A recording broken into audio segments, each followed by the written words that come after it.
Geek Tonight's what's poppin' is Adonis. We are back with another movie review, and today is Shang Chi Day. Guys, this movie was so awesome. I don't know what else to say. I got out of the movie maybe an hour ago, drove home, and I was just kind of sitting with myself like, did I really like this movie that much? And I'll get into what I rated it closer to the end.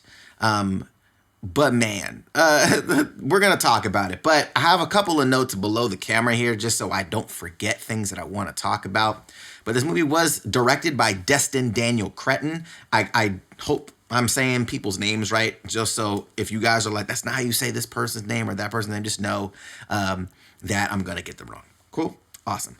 But the actors, awesome. Oh my God. Simu, awesome as the main character. His portrayal as Shang-Chi, awesome. His charisma on screen, amazing. He just had good presence. I loved him as him. Awkwafina's character, I didn't know how I was going to feel. In the trailers, obviously, you have those comedic punches in the trailer. Didn't really know how much of that was going to be in the movie. And their chemistry, awesome. Loved that. The amazing Michelle Yeoh was spectacular in this movie, as she usually is. Her presence, her like motherly, like wisdom vibes. Like, you know, if you know her, you understand what I'm saying. Like, she always just exudes this like wisdom about her, just how she carries herself. Amazing.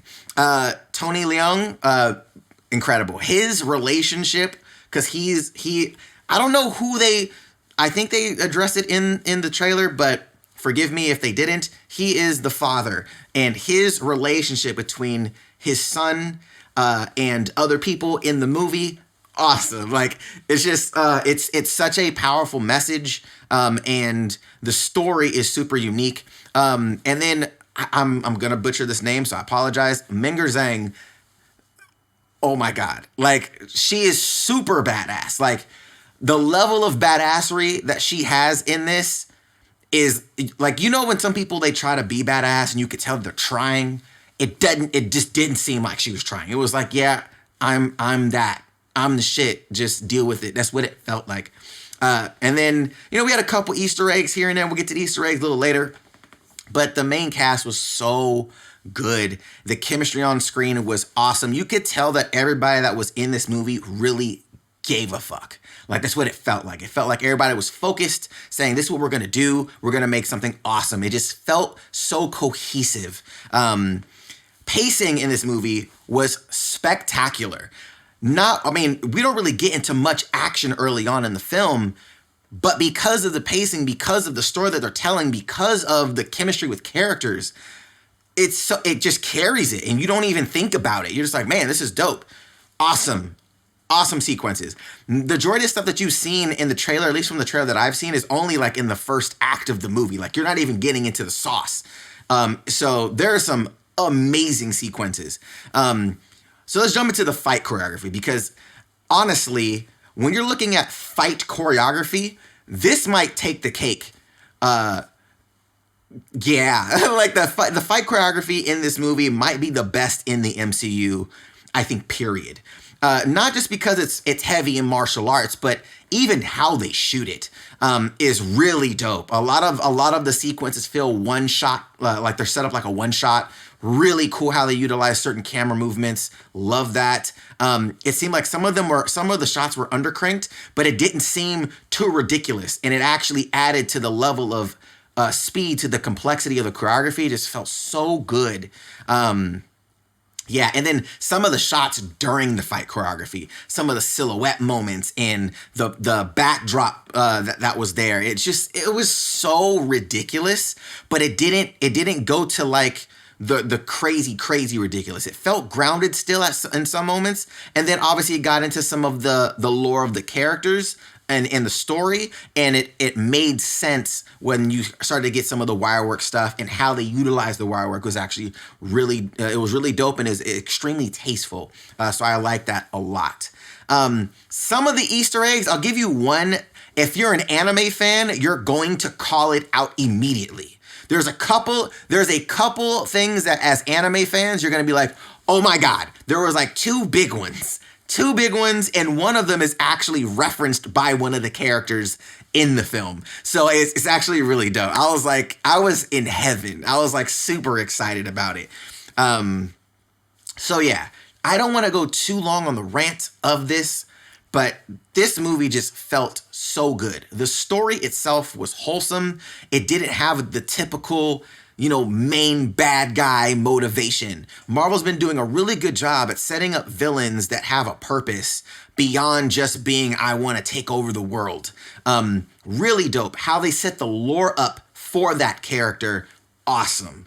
And again, this is coming from somebody that hasn't read the comic books of this character, and what they set up in the movie, spectacular. The references to Iron Man's movie in this, awesome. Like there's some really dope tie-ins, some surprises that you may or may not know that are coming. Amazing. You're gonna see some cameos from some other movies. Awesome. Like there's some really dope moments in this movie. Now, let's get into the rating. What do I rate this movie? I'm gonna tell you right now. Infinity War is my favorite Marvel movie, period, right? But that's also because it's an ensemble movie, but also Thanos' movie. I just thought that movie was brilliant on how it's executed. As a solo movie, as a solo Marvel film, Shang-Chi, in my opinion, is the best solo Marvel film, period. And I was thinking about this as I was driving home. Am I just really excited and pleased with what I saw? Or did I really enjoy it like that? And there was moments in the theater that I was getting a little welled up as far as some of the emotional moments, you feeling about certain characters, them overcoming certain things. There's some really heartfelt moments that really hit me for whatever reason. But this movie is probably, for me, a 9 out of 10. Guys, the pacing was incredible.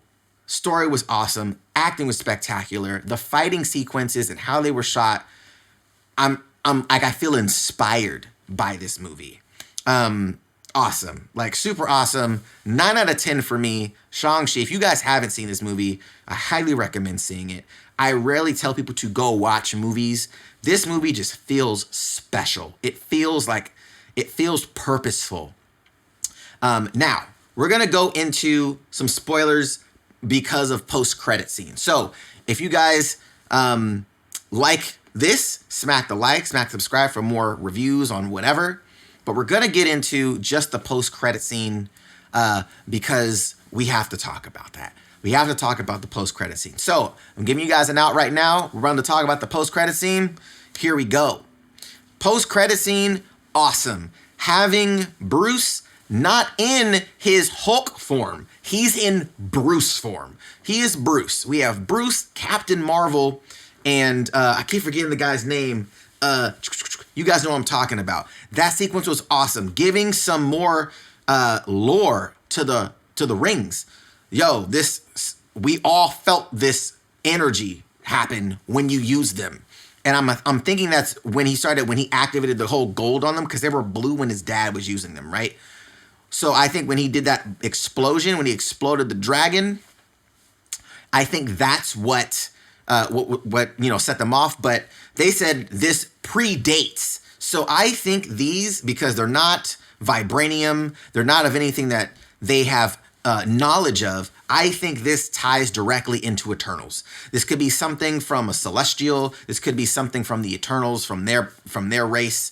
But it predates everything that they have knowledge on. It's not in their library of information. I thought that was awesome. And I hope it's tied to the Eternals. We may find something in the Eternals. Maybe there's a post-credit scene that connects them. But they also said there was a beacon, like it was calling, almost like it was calling something. So I'm not sure if it activated something in the planet. I'm not sure if it sent a beacon out to any Celestials. Not 100% sure. But what we do know, it was awesome. And then also the post-credit, not the mid-credit, the post-credit, we have the 10 rings still active with the sister running it. And, she kind of fused her squad and the 10 rings together. So are we going to get a 10-ring show? That's what it seems like. I'm down. I'm down for that if we get a 10 ring show, because she was such a badass. She was badass. She had the sauce. Man. But guys, let me know your guys' thoughts on this, man, in the comments down below. I'll catch you guys in the next one. By the way, I'll leave a spoiler talk comment. Reply to that. Cool. I'll catch you guys in the next one. Till then, stay geek.